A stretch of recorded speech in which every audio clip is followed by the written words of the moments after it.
Olá, companheiros.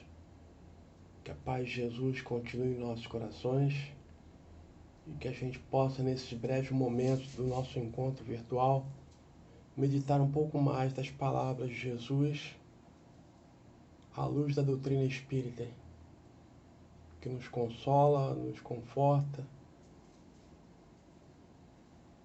alegrando os nossos corações por termos o conhecimento do porquê estamos aqui, para que estamos aqui e como devemos fazer para nos melhorar a cada dia. Nos foi pedido que falássemos hoje do capítulo 16, não se pode servir a Deus e a Mamon, que é do Evangelho segundo o Espiritismo, o item 9, a verdadeira propriedade.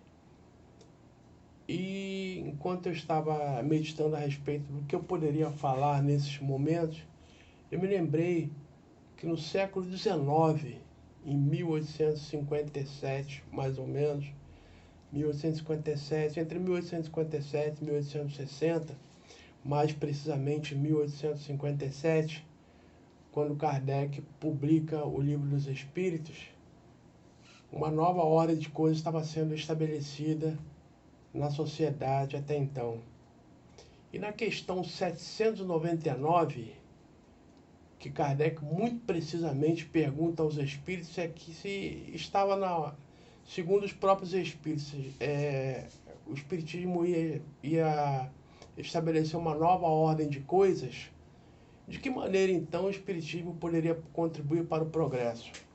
A questão 799 pergunta isso. E os espíritos respondem: destruindo o materialismo, que é uma das maiores chagas da humanidade.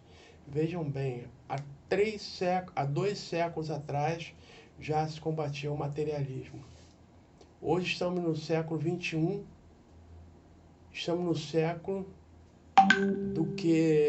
de que na era do ter e não do ser. Nós não cultuamos o ser, nós cultuamos o ter. O que alguém possui, o que nós possuímos, né? Qual o nosso grau de riqueza, qual o nosso grau de influência, qual o nosso grau de poder, qual o nosso grau de mando, qual o nosso grau de estabelecer e de ordenar certas coisas. Nunca nos perguntamos o que nós somos, o que nós precisamos melhorar, como somos como pessoas. Logicamente, isso não se equivale, não se atribui a todos. Mas, numa regra geral, é assim que a nossa sociedade é regida, pelo ter. Nós estamos na era do consumismo, né? As propagandas batem muito forte naquilo que nós precisamos ter para obter sucesso, para sermos notados.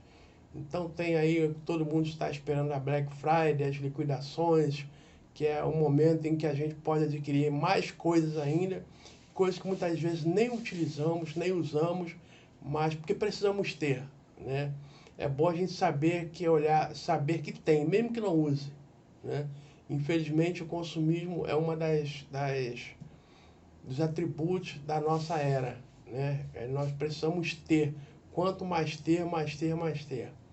Então tem a Black Friday, tem o poder do dinheiro, né? Quanto mais eu tenho, mais sou respeitado porque eu tenho dinheiro. Quero ser chamado de doutor, de excelência, de qualquer uma coisa que denote a minha diferença,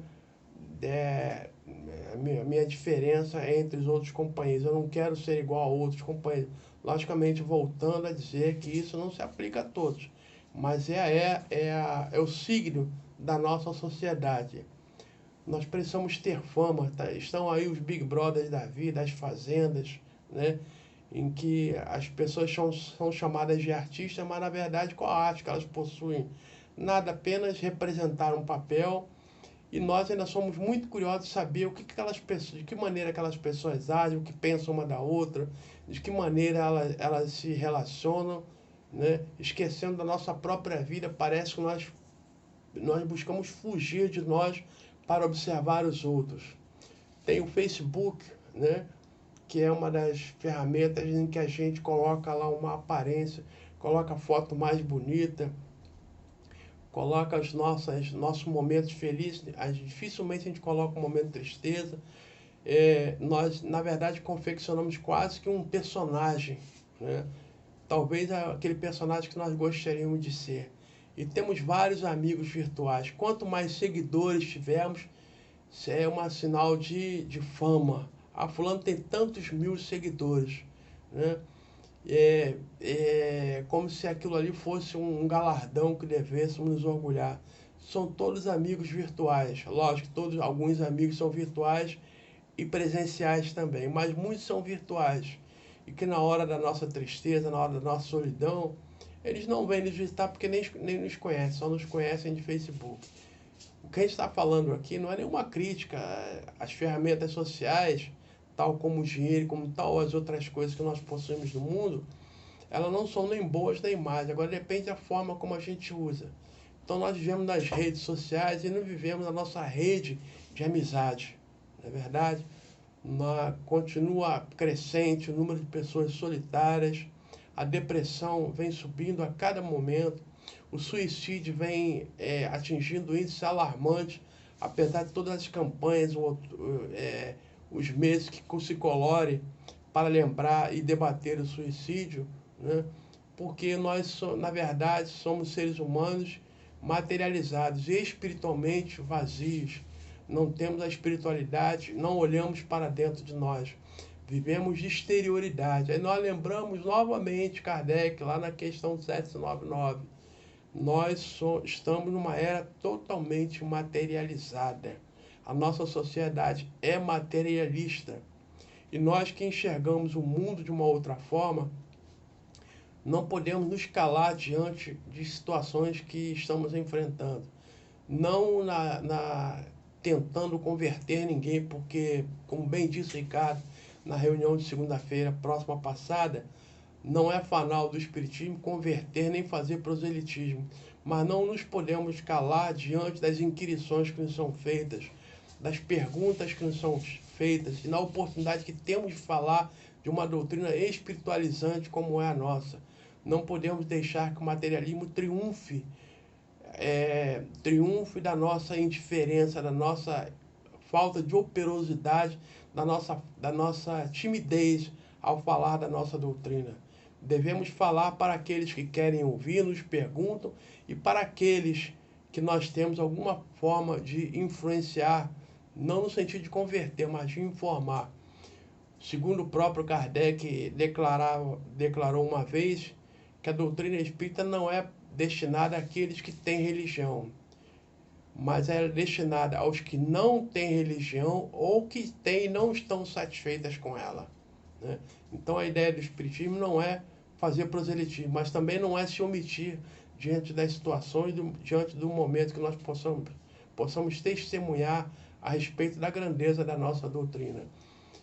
E o comentário da questão que nós estamos debatendo, a questão 9, da verdadeira pureza, logo no início diz que o homem só tem propriedade do que pode levar, né? Então nós não levamos amigos de Facebook, não levamos dinheiro, não levamos fama. Tudo isso que nós estamos usufruindo no momento são coisas passageiras que não nos vão acompanhar após o nosso desenlace. Mas aí fica a dúvida, eu não vou me preocupar após o desencarne, porque eu não vou levar nada, mas também nada existe após a morte. Tudo que eu tenho que usufruir acaba no momento em que desencarna. E isso nada mais é do que o materialismo, que acha que morrendo tudo se acaba. Então nós que somos seres espiritualizados, que temos a certeza, não mais a crença, mas a certeza da continuidade da vida após a vida, não podemos nos calar nem nos tornarmos indiferentes diante de qualquer afirmação nesse sentido. Não devemos violentar a crença de ninguém, mas quando nos for possível, temos que esclarecer que a vida, existe vida após a vida, que uma existência após a outra é que compõe a vida imortal do espírito.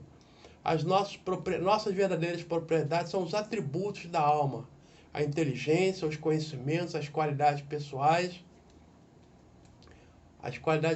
tudo aquilo que nós podemos, que são atributos do Espírito, essas que são as nossas verdadeiras propriedades. Não à toa que Jesus nos alertou, Não ajunteis tesouro na terra, onde as traças corroem, os ladrões roubam e minam. Ajunteis tesouros nos céus, onde nem os ladrões roubam, nem as traças corroem ou minam. Ou seja, nós estamos aqui de passagem, podemos usufruir de tudo que Deus colocou a nosso dispor. Mas sempre aquele alerta, né, que é feito nas propagandas. Apreciamos com moderação, que elas possam nos servir e não nós nos servirmos e nos tornarmos escravos dessas coisas. Escravizado ao dinheiro, escravizado ao poder, escravizado à fama, porque como a vida não termina, mesmo depois que cesse o nosso fluido vital, cesse para nós o momento do desencarne, se tal foi a nossa crença de que tudo nos pertence, que tudo é nosso, nós continuaremos perpetuando esse conhecimento e nos será de grande atraso e de grande dificuldade no mundo espiritual. Que a gente possa utilizar os bens terrestres, sabendo que nós somos apenas usufrutuários e não proprietários dos mesmos. Que Deus nos abençoe e nos ampare hoje e sempre.